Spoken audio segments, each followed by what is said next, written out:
Well, good morning, good afternoon, and good evening. To wherever it is in the world, you are streaming here on Twitter as well as ProfitX's YouTube. What's happening? Happy Monday. Hold on. I have to shut the door in case can't have Olga screaming at me at 3:17 on a Monday. In case it gets loud in here. All right. Well, what do we have here? Topics to discuss today. Busy 8-game slate. Knicks and Pistons, the big one tonight. Detroit's first attempt at revenge for the playoff series. Now there's going to be no Josh Hart, no Jalen Duren, missing some guys, but you better believe Little Caesars Arena will be popping for this one, as those Pistons have been playing with scorned X energy all season long. You are early. Just hit the go button a couple of seconds ago. I'll allow the opportunity for people to join. If you're just hopping in here, the say something button at the bottom of your device, your tablet, or on the side of your desktop. If you have any questions, now through roughly tip off, which should, let's see, 3:18, we'll go to like 4:10-ish. So got almost an hour. And I am setting up today's show talking about the big game tonight because I know everybody's going to have questions about Trae Young. So the news just dropped here. I think it was the worst kept secret in the league that Trae Young was on the verge of getting traded. And that seems to be something that's going to happen here in the foreseeable future.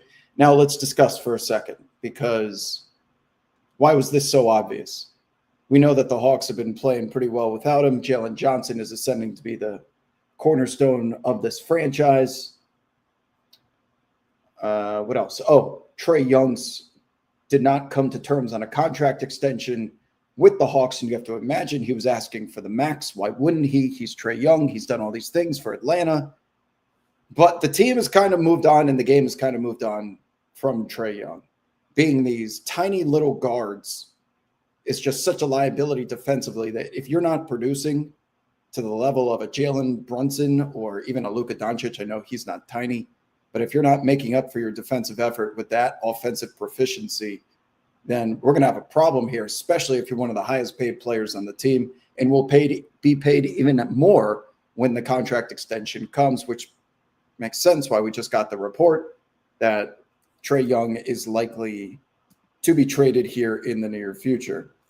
And what I'd like to do, actually, real quick before we head to our friends here at ProfitX, because the Hawks are in action tonight. Are they? Yes. Give me a second. Hawks are in action. Playing the Raptors. I mean, it's not like the Hawks are just blowing everyone's doors off in absence of Trae Young, because they're still under 500. And they're laying 2.5 on the road in Toronto tonight. But this will enable Nickeil Alexander-Walker. This is going to be a blessing and a curse for Nickeil, because he probably would have won Sixth Man of the Year if Trae Young was to remain on this team full time. But now he's going to be asked to step in and start. So you see he's over under tonight on ProfitX, 20.5. But real quick, before we start prospecting where Trae Young could go, I think it's essential for us to be reminded of what the salary cap looks like for said Hawks. Oh, wow. We just got an update. The reason why we do this show at this time is in case any major news drops. Alperen Sengun is going to be out a minimum, of 2 weeks there with that ankle that knocked him out of the game early, the most recent one that they played. Sengun out tonight and the foreseeable future for the Houston Rockets. Who are they? Oh, I remember what I wanted to bring up. So this game, I promise, majority of the show is going to be about Trae, so forgive me if I'm vamping here. Suns Rockets, okay? The Sons of Anarchy back in action. This game always has spice because of Dillon Brooks, and we know it's been competitive when they played, especially with Brooks in Houston specifically. But why is a team that is now 7 games over 500 laying or catching 8.5 from the Houston Rockets? Because this is the thing with the back-to-backs going on right now, that Phoenix's flight last night was canceled because of weather in the Southwest, and they didn't get to leave until 10 a.m. Mountain Time today. You lose an hour going from Mountain Time to Houston. It's not the shortest flight in the world. So they're going to land, go straight to the arena, and probably have no preparation whatsoever for this game tonight other than what they discuss on the plane and on the bus ride over. So there is anticipation that this is going to be a schedule loss. There's many of them throughout an NBA campaign for every team. This is a schedule loss for the Phoenix Suns tonight based on this spread that they may just punt away and say, you know what?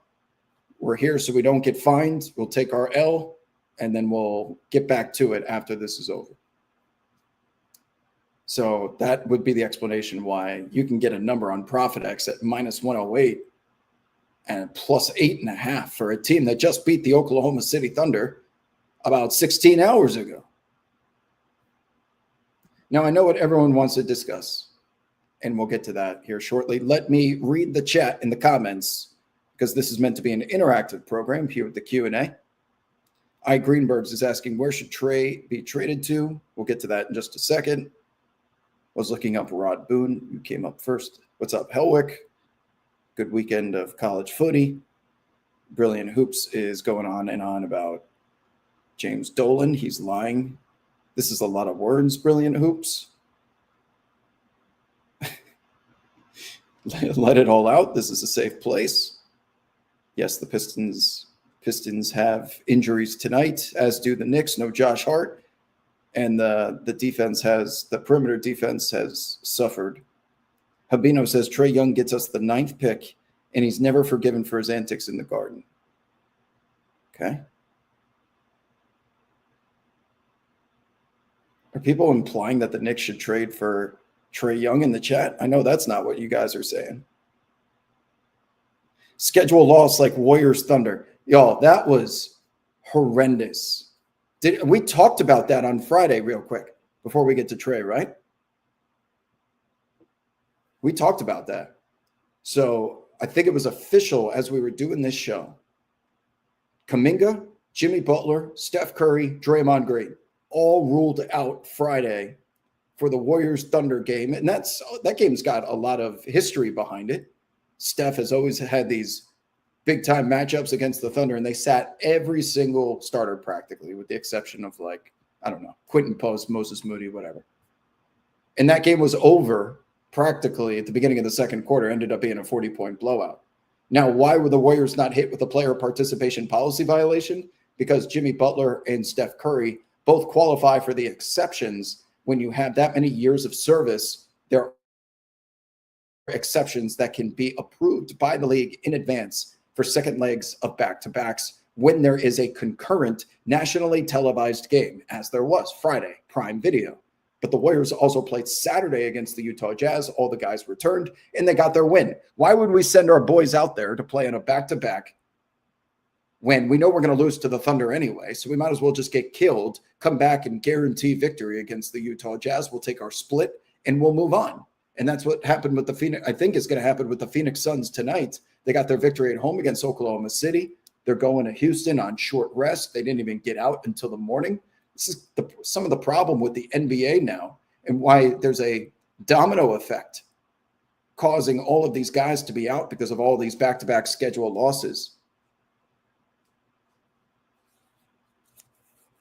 I appreciate you, Brilliant Hoops. You're motivated today. Hey, that's what the chat is for. This whole point of this show is for you to let it out in the comments, and I will simply respond to it. This is why it's just very basic. I'm sitting here reading the chat. So you got shit to say, feel free to drop it in there, and I will see it. Got a bunch of regulars in the chat. What's up, Danny? What's up, Shaden? What's up, Coach Mike? We got Stoney, Brilliant Hoops. Everybody's here. Helwick. Sean is asking, why is the car always a Dodge Charger? Because it's a Dodge Charger. There's a lot of Dodge Chargers on the road here.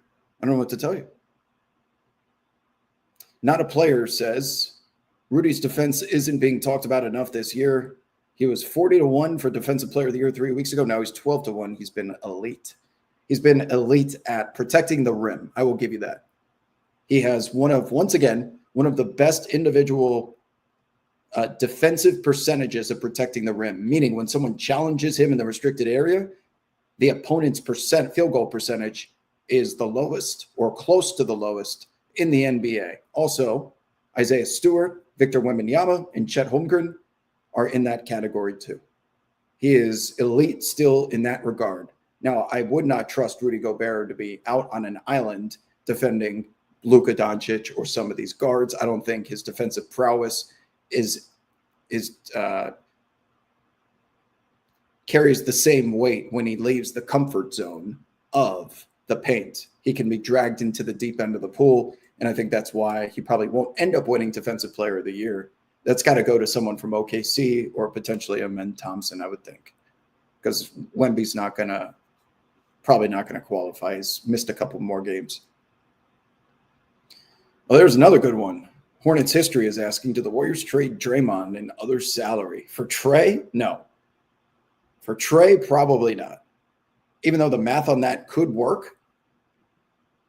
So Trae Young, as you see here, is making almost exactly $46 million this season. He's got a player option for almost $49 next year, which he's going to opt out of because why would I do that when I could sign a long-term deal for a lot more money? And as every day that passed where Trae Young did not have a contract extension, the writing on the wall became more and more defined. No free ads, Verbo. Unless Prophet X wants me to include Verbo in my free ads. Every day that went by, the writing got more and more defined that a trade was coming, because you can't have Trae just finish out the season and get nothing in return from him other than a basic sign and trade, which often yields second-round draft picks and salary cap filler. So at $46 million, it's not the worst contract in the world. It's a lot of money. How many teams are willing to trade one of their top two highest paid guys? Not many, but then there's also teams like the Brooklyn Nets, the Washington Wizards, that have some cap flexibility. And if you're a bad team, I'm looking into bringing in Trae Young, especially if we're not competing for a championship anytime soon. Trae may have his defensive deficiencies, but he's got star power. He's got experience. He can sell tickets. He's probably better than anyone on your team to begin with. It's more so, what's the market for Trae?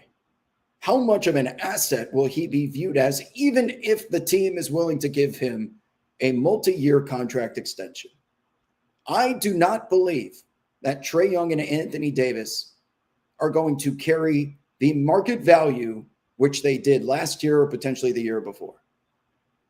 Anthony Davis obviously has his durability issues. Trae Young's been banged up. He stinks on defense. The team has moved on without him. How much are the Washington Wizards willing to give up to acquire Trae Young? Can they throw an asset in there? Did that just say Karis LeVert's out? Wow, Karis LeVert out for tonight's game against the Knicks. Duncan Robinson in. Cade Cunningham in. No Karis LeVert. So honestly, I'm looking to Sacramento. I'm looking to Washington. I'm looking to Brooklyn, because Brooklyn's got a ton of picks. They have a bunch of guys down in the rotation that could be seen as young assets. And I'm looking for an expiring contract to get me to the number to make this trade realistic and legitimate for Trae Young. So salary cap expiring deal, young asset, future pick is enough for me if I'm the Hawks. That should be his market. That sure sounds like what the Mavericks got for Luka Doncic. Davis, big salary cap number, can play for you for a year. Young asset that can develop later, Max Christie, and a pick. The difference is we're not talking about Luka, we're talking about Trae Young. What's up, Andrew? Fabino says he puts the Wizards in the play-in. That's a stretch. That I'm not going to agree with. Sorry. We need Trae Young to get out there and win some meaningless games. Do they have our pick or something? Is it protected? I forgot, Habina. Brilliant Hoop says, Rob, can you imagine the fans having to pay and the 3 Warriors players that people want to see aren't playing? That is a disaster. I brought this up. I brought this up during the show, but for those of you that didn't listen, I'll repeat myself that we're going to create a segment on SiriusXM's NBA channel. We're going to create a load management alarm where we warn people listening on the radio, do not spend your money on a premium. Now, if you want to go to the game because I just want to go watch hoops, so be it. But how many people in the arena have paid a premium for Thunder versus Warriors because it's the reigning champs? It's Steph Curry at home, obviously. It's Shea. And Steph always has these memorable games against this franchise, and it's a Friday night. That's going to be an expensive ticket. And then the entire Warriors team sits out. And if you were just 15 minutes late to that game, it's already over. In your experience, if that's your first NBA game, you're like, what a fucking letdown. What a fucking letdown. You know how many times that happens? You know how many testimonials I get from fans in my DMs? How many people call into our SiriusXM show like, I will never, ever give this business another dollar again? And I can't say I blame them, despite that being maybe an overreaction on the surface. This happens every night in the NBA. And people lose interest in the product. They stop watching. They stop spending money.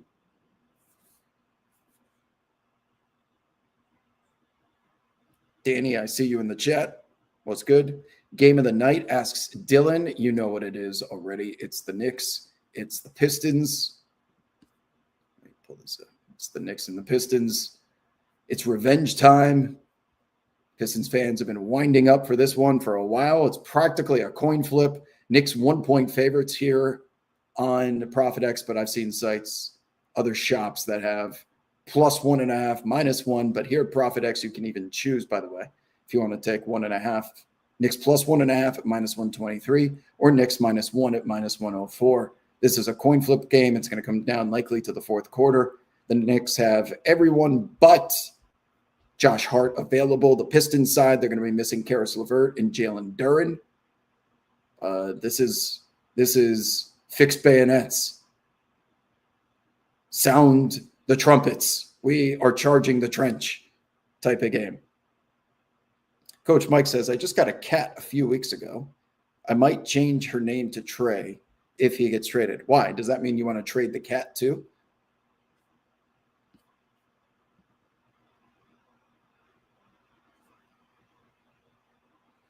Wizards, Zubats. I don't know why. Why would the Clippers trade Zubats? He's their most important front court player. He's still young. He can be had for a non-maximum extension at some point. Brook Lopez is a perishable item with an expiration date coming up in the near future. I'm not trading Zubats for Trey. What are you doing with Trey? They got Harden and Kawhi. Who's gonna touch the ball?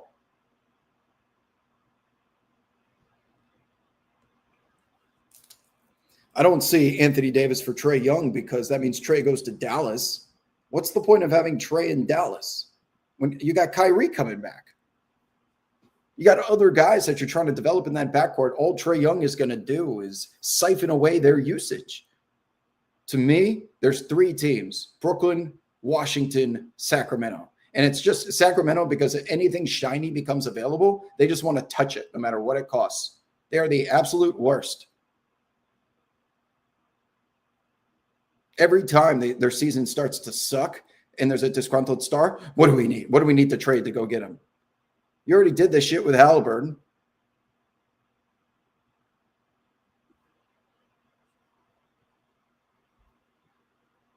The Mavericks are favorites to land Trae. That's probably just because of the matching Anthony Davis contracts, and both guys are potentially looking out for new deals. Trae, in his best form, accepts his deficiencies and becomes his own 6-man version of Jamal Crawford. He never will, but damn, he should, says Hornets history. Yeah, I mean, he's not purposely trying to be terrible on defense, but he is vulnerable, Anytime that a game is close in the half court set, teams are going to be, where is he on the floor? Whoever he's guarding, come over and just set a screen and involve Trae in the action. Let's get him engaged in having to participate because we can hunt him. It also tires him out. Playing defense expends energy. And his proficiency on the other side of the floor, especially when the game is tight, may be nullified by continuously putting him into the grinder of having to play defense. I mean, this is nothing new. And other stars, including Jalen Brunson and Luka Doncic and James Harden back in the day, get them involved as much. Steph Curry too, get them involved in defense as much as possible with that intention. But the Hawks are 0-6 since Trae returned to the lineup. They're a different team. The ball doesn't pop around the perimeter in the same way. The supplementary players and the role guys, just using the eye test, to me, do not seem to me as engaged defensively. And that's where you can tell that they're Antonio tells me this all the time as a former role player who was in the league for 13 years. You can tell role players are engaged when they are defending hard. Role players will defend hard when they can touch leather, feel the basketball on offense. When they feel like they're being included, I am now incentivized to go out there and bust my ass on defense because I want to make the most of this time and opportunity. And with Trae Young, there's a lot of ball stopping. There's a lot of high pick and roll, putting guys in his back pocket, and then operating with him dribbling often. So you have dudes like a Okongwu standing in the corner. That's it. Watching Trae do his thing. And then there's this natural apathy that grows. And now I haven't worked up the same sweat and lather that I do when Trae's not here. So that's a long-winded way of me getting to the point. And I have a former NBA player's, sign off on this, that the Trae Young experiment in Atlanta may ultimately come to an end for multiple reasons. It's not because Trae Young's a bad player, but the team has simply evolved past the need for a high-usage star that is a liability on defense. Plus, his contract expires. This just makes sense. You can say those things. I'm a Knicks fan. You guys know I root against Trae Young because he's the enemy. He's not a bad dude. But I can say that while still being a fact without it coming off as like disrespect. Trae Young will go somewhere else. He can return to form, but what he needs is opportunity to have high usage. And if he's in a backcourt with Kyrie Irving, there is not a chance in hell I ever want Trae running an offense with Kyrie just standing in the corner.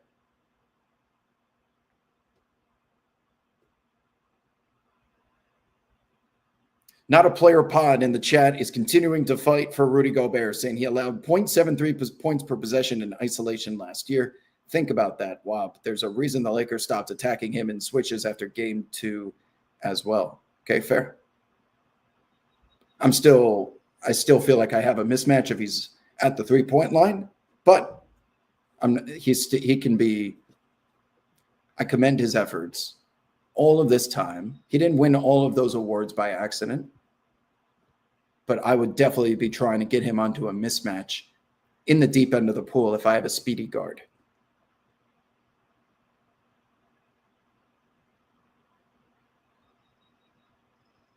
What do you mean, better be checking Underdog NBA? Justin and I built Underdog NBA. Better be checking NBA. Look what it's evolved to today. Look what it's grown to. It's the necessary tools for daily NBA investing.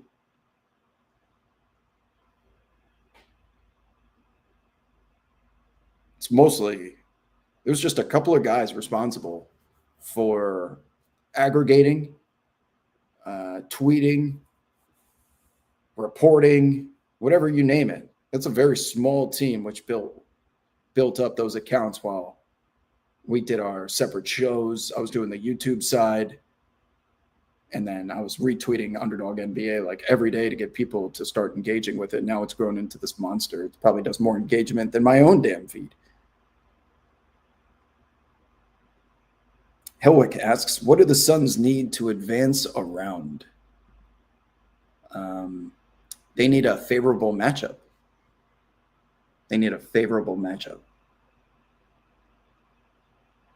Who's a favorable matchup for the Suns? What do the standings look like right now? I'll tell you right. I'll give you a hint. How about that? Let's look it up. Who's a favorable matchup for the Suns?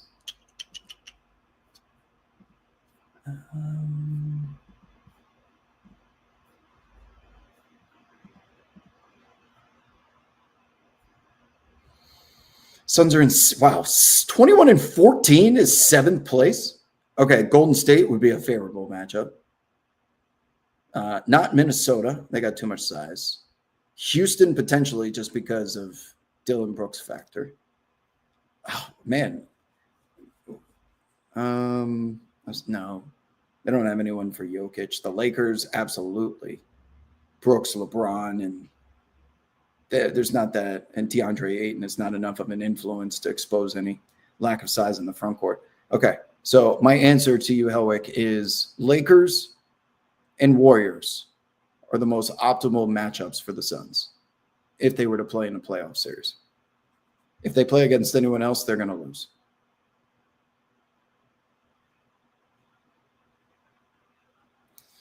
Crazy dark horse for Trey, says Brilliant Hoops. Miami, they have the coach to put a D around him, but the max money they won't pay. Okay, so who are we trading then? Are you trading Jaquez?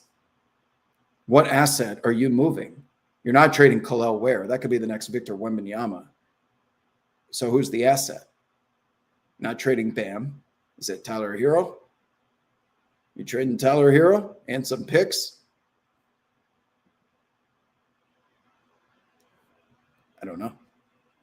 I don't think they'd accept anything less. They're not taking Davion Mitchell for Trae Young.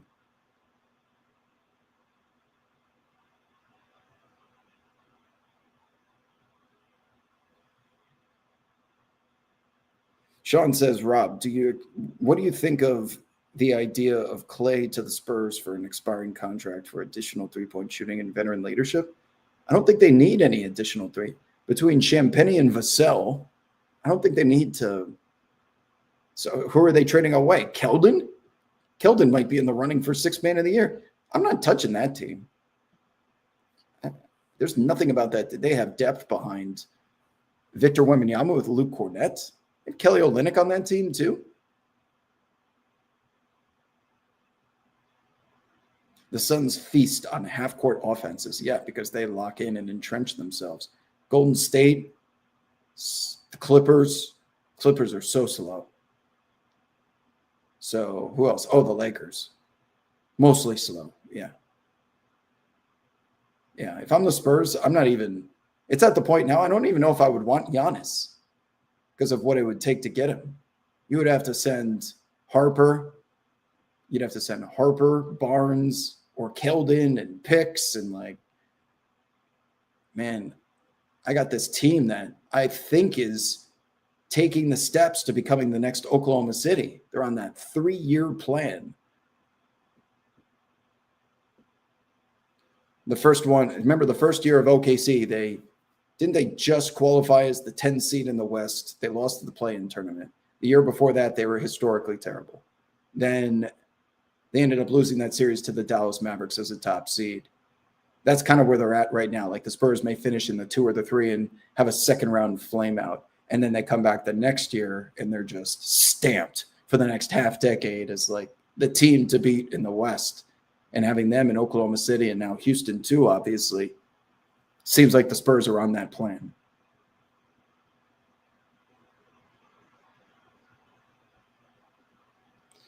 Top 6 in the West. Well, instead of a power ranking, let me just tier these teams. It's OKC and Denver, tier 1. Tier 2, Spurs and Rockets. Spurs, Rockets, yeah. Tier 3, Lakers, Wolves. Tier 4, Suns, Warriors. Maybe even the Clippers. but it's OKC, Denver, and everyone else. Houston is like, if they're 1A, then I guess they're 1B.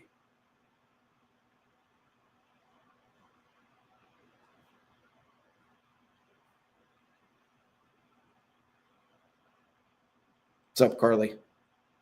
Who's a non-star, non-kick, I assume you mean non-Nick player that you really enjoy watching? Put us on to someone. Oh, okay. I'll tell you who's been busting his ass. Drew Smith in Miami. And Kel'el Ware is kind of obvious. Drew Smith is everywhere, dude. He's earned his playing time because this dude takes no possessions off. He is a demon defensively. And he can finish at the rim, man. So Drew Smith, Kel'el Ware, who are some other like under the radar guys? Colin Gillespie is too obvious now, right? Drew Smith for sure. Anyone in Utah? East Bailey's not been playing. I like watching Bryce Sensabaugh shoot in Utah. Let me keep thinking. Those kids in Brooklyn have been playing a lot better. Well, she asked for a completely under the radar guy. Drew Smith is not getting a lot of PT. I could say the same about like Bryce McGowan's in New Orleans. Oh, this was an interesting topic now that I bring up Bryce McGowan's. So McGowan's was playing for the Pelicans and just killing for a straight week. Like he was hooping the same way Nick Smith Jr. was for the Lakers. But he's on a two-way deal, and they had to keep him from playing in games because of the contract status. You lose all that momentum, and then you're expected to return like when we say start and like pick up where you left off. That's tough life, man. All your momentum gets stymied. There's a lot of questions in the chat. You guys are everyone's back at work today. That's why everyone's logged on from the vacation. This is a crowded comment section today. Did that answer your question, Carly? I think that's a guy that I'm like, oh, Drew Smith is in. I love the energy. Now, Cam Thomas is up there. I will always put Cam Thomas on a screen within my close peripherals just because of the difficulty of shots that he takes, and he's just such an elite scorer. I love watching dudes take impossible shots and make them in high volume. Any other that I really, really like watching? Just give me a second. I'm going to think about it. Go through each division. I know Drew Smith stands at the very top for sure. I love those little demons.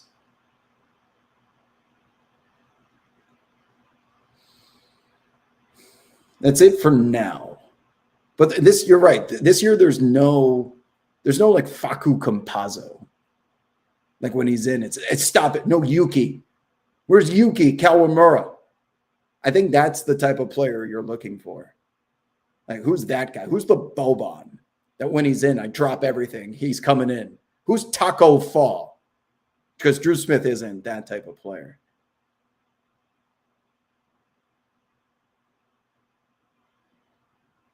Joe says, my talent evaluation is shaky. Would you care to elaborate? Or would you prefer to just declare these hypotheses without any further context? Hornets history says, I've been shouting into the void for 6 months that the Hornets could put together the single most competitive Giannis package that anyone can offer Milwaukee.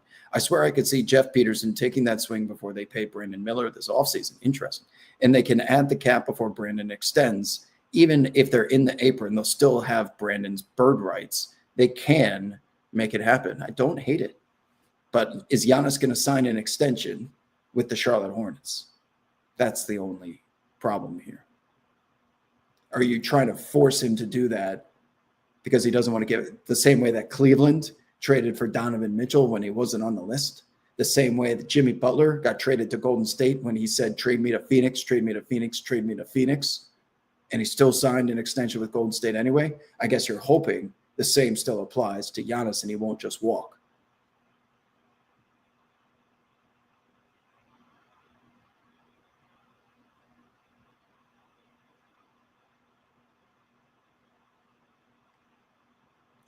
Reeves Seed in the chat says, any thoughts on AR this season? I feel like he was so good.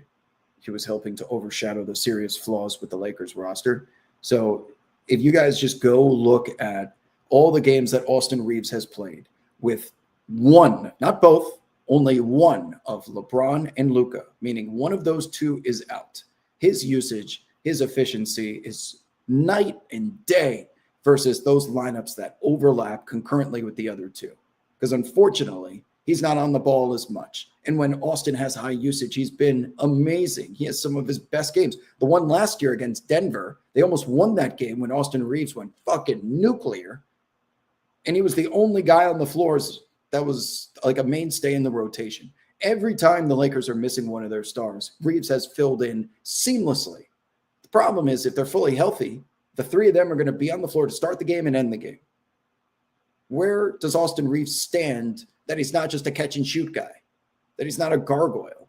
How is JJ Redick able to integrate him into a free-flowing offense in which Luka and LeBron obviously are going to feel like that the ball should be going through their hands? And then you have the defensive side of the court where they've been one of the worst 5 lineups in the NBA when it comes to net rating, when the three of them are on the floor defensively. So it's just a problem of, I think Austin Reeves is outgrowing his current opportunity with the Lakers. But the good news is if LeBron ends up not re-signing there and Austin Reeves gets his contract extension, all of those worries go out the window, in my opinion. But for this year, you're going to have to endure.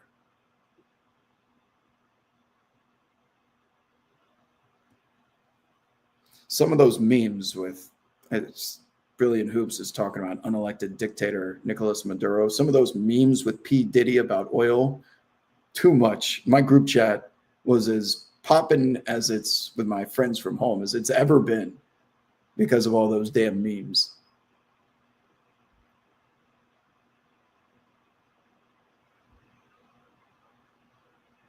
Oh, Nelson says Brandon Williams should be on my list of complete unknown guys. He's another speed demon.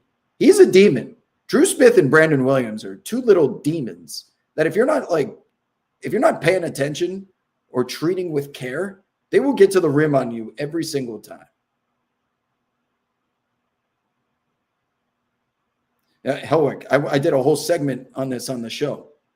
So Steve says the Suns are 7th at 21-14. I feel like there's a chance the Nuggets might be a play-in team with all these injuries. I was on the show with Coach of the Year, Sam Mitchell. We were looking at the schedule, and they ended up winning their first game. Was it in Toronto, the Jamal Murray homecoming game? And they lose to Brooklyn. They lose to Cleveland or something. They're on this East Coast road trip. They're going to spiral through the standings while Jokic is out. Now, they did just get back Aaron Gordon and Christian Brown, but there's an anticipation that when Jokic comes back, this team is going to be firmly entrenched into the play-in tournament. And now every NBA fan that is not supporting the Denver Nuggets or the Oklahoma City Thunder should be rooting for Denver to get the 8th seed. Because then you have Denver versus OKC in the first round. Only one can advance. And those are the two best teams in the league. Can you imagine a play-in tournament that's going to require either Denver to come from the 9-10 side and win both games or lose in the 7-8 side against some team that they should kill, especially at home? But can we somehow find a way for the Nuggets to end up as the 8th seed? Oh, my Lord in heaven. Every Eastern Conference team is going to feel like we actually have a chance because Denver could very well beat OKC.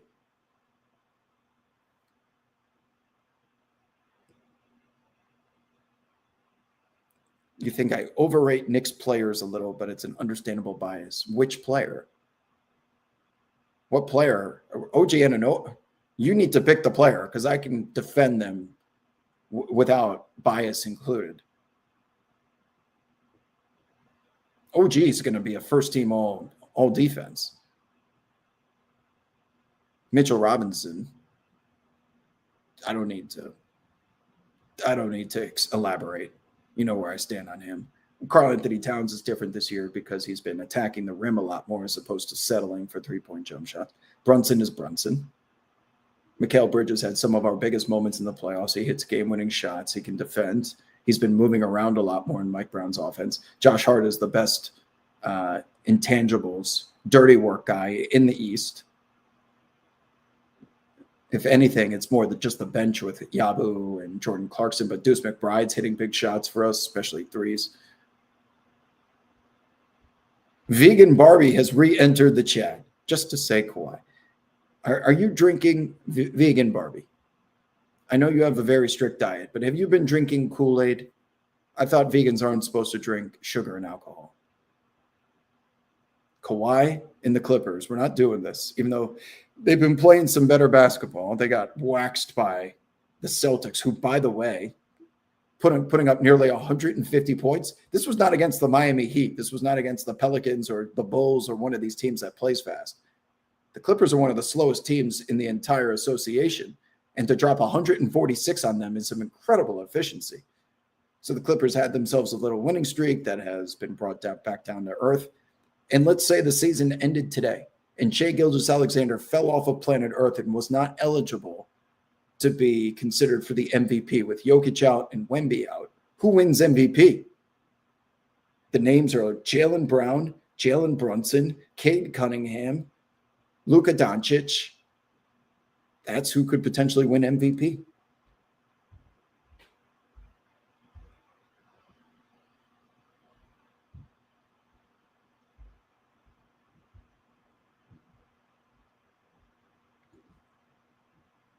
Oh, the Nuggets won New Year's Eve because Brandon Ingram. Was that the tire to win? Brandon, why did Ingram take so long to trebuchet that shot? He had plenty of time to get that shit up. Yeah.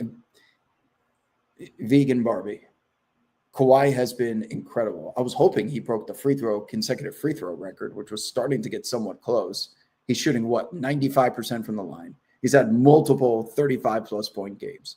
He is as good as ever right now, but it's the Clippers.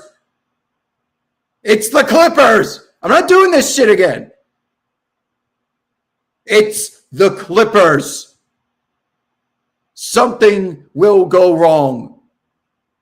I'm not doing this anymore. I've been Clippers sober since Game 7 of last year's playoffs. I will never, ever. They could have the dream team brought back through time, and they put on Clippers jerseys, and I will not trust them or believe they can win a championship solely because of what it says on the front of the uniform. There is something magical about it, like the nerd luck stealing talent in Space Jam.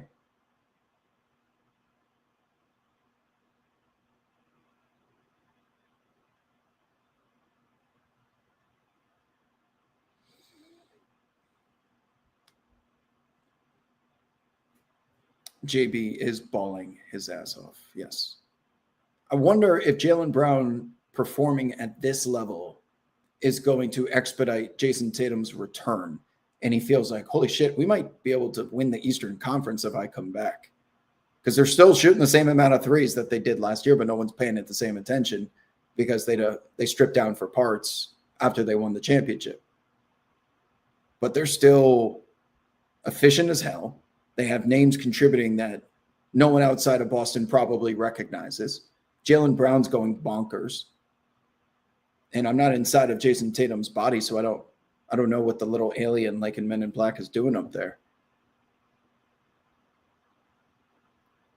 But I hope he doesn't hurry back because they need me.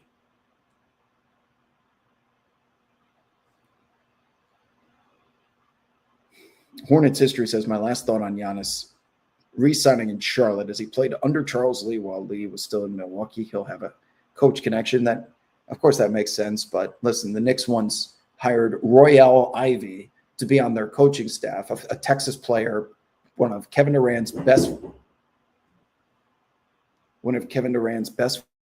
friends, to try and entice him to sign with New York during that summer of DeAndre Jordan, Kyrie Irving, and KD.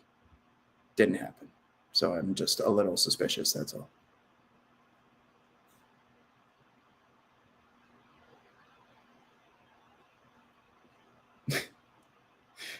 Whoever is listening to this in Andrew's Uber right now, this is one of my biggest beefs because the Clippers have continuously made me look bad and cost me money. So if you're in the back of a car right now, considering spending your hard-earned money outside, as soon as you get out of this Uber, spending it on the Clippers, think twice. It will not be returned to you unless you're looking for 2.5 hours of brainless entertainment.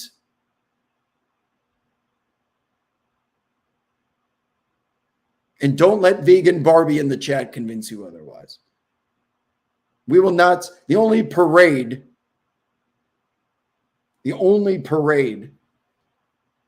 that the Clippers will be conducting in the somewhat near future. I'm trying to think of an LA-based parade that makes sense. I should have thought about this joke before I revved up.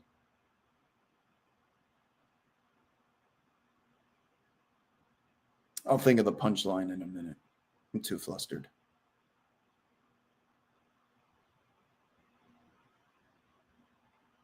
Fucking Clippers.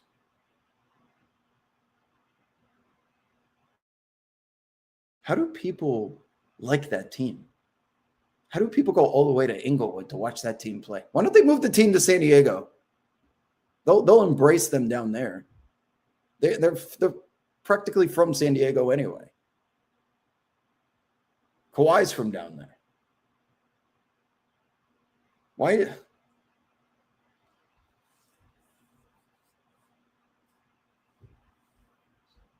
It's just, they're so soulless. They're soulless. That's what they are. At least they have toilets.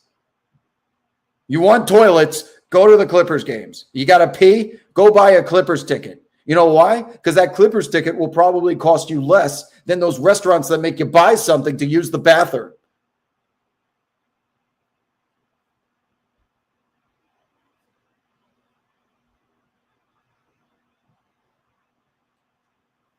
They got toilets.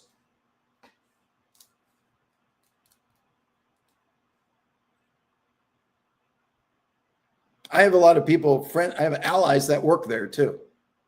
I have good people that work there that have to get put through so much Clippers bullshit because they're the Clippers.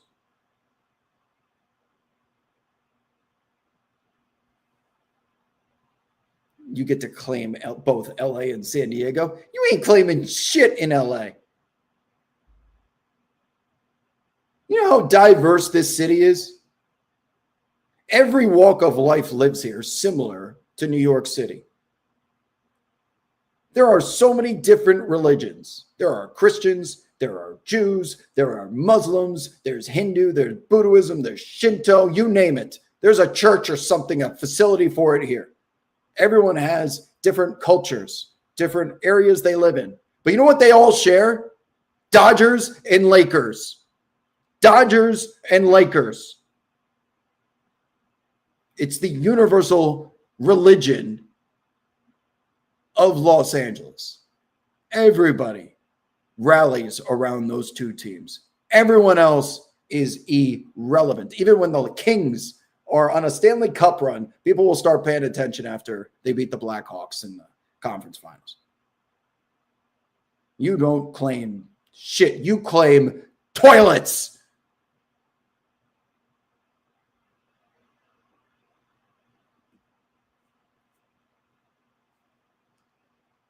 Any other questions?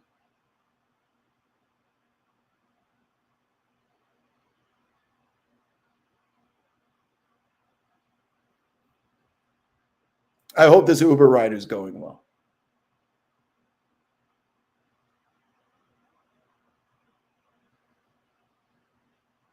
Andrew's a good guy. Leave him 5 stars.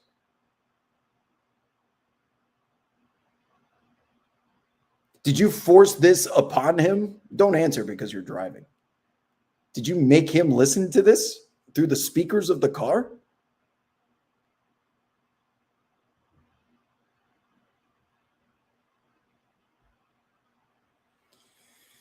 It's almost that time. We got 3 minutes till tip off at Little Caesars. Knicks and the Pistons.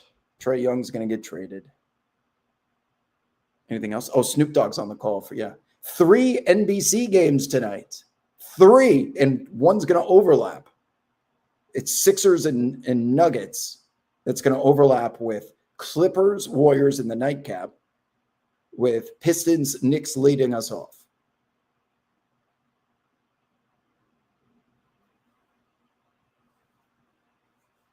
And Snoop Dogg's going to be on the call because they're obviously doing Winter Olympics integration with NBC. He's a big part of the Olympic coverage. So this is going to be a lot of cross promotion for Winter Olympics tonight. He just got out, but he enjoyed the Clippers roast. I subject people to Wab or Hassan Piker. Yeah, well, it's your car. They can put on headphones if they don't want to listen to you. So divisive. Can't I like both the Clippers and the Lakers? Don't jump me. Yeah, I guess.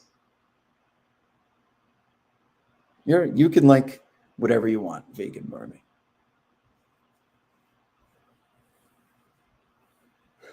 No, that's my. People always try and figure out my politics. You know what my politics are? Not sharing my politics, minding my own business. You do whatever you vote. You do whatever the hell makes you happy. I promise, unless it's directly harming me or someone in my family, directly. Like there's pain being, there's something stuck in their arm. Not getting into it. Mind my own business. Do what you want to do. Whatever you think, I agree. Never touch an NBA fans radio.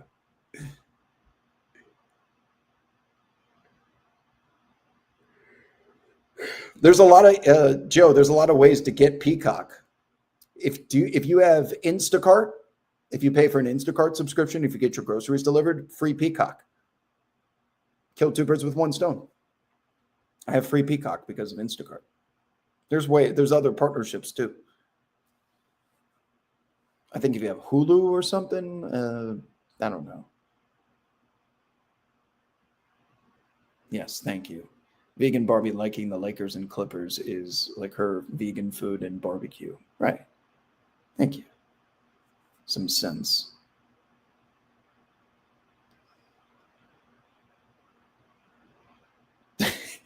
Condition of the I've had, it's the poor wrist brace has been on my wrist since I started doing live streams at West Hollywood when I was sitting outside. It's the same wrist brace. It's fading a little bit. It's starting to disintegrate, but it's been on here since I think I got this in 2013. So 13 years and counting, baby. Now this is a little astray, but it's essential.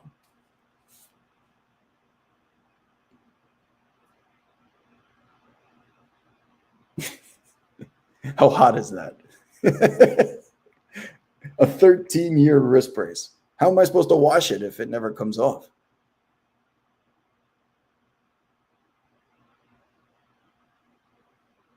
It doesn't smell great.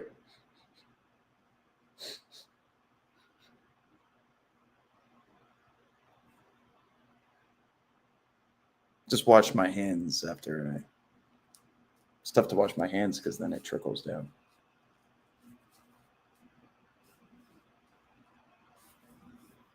On that note, I'm getting out of here before y'all respond to that. Respond to the wrist brace info. GG's in the chat. Good speaking with everyone. I guess we're all back in the grind of work and getting ready for hoops. And out of the holiday season, I know it could be a little difficult because of all the travel and whatnot. And until next time, my friends, it's been a pleasure. Go Knicks tonight. I'll be back for a post-game video. But if you enjoy these streams, Wednesday, roughly 3:15 p.m. Pacific time, 6:15 Eastern, we'll get you ready for another busy slate in the association. See you on the timeline. Deuces.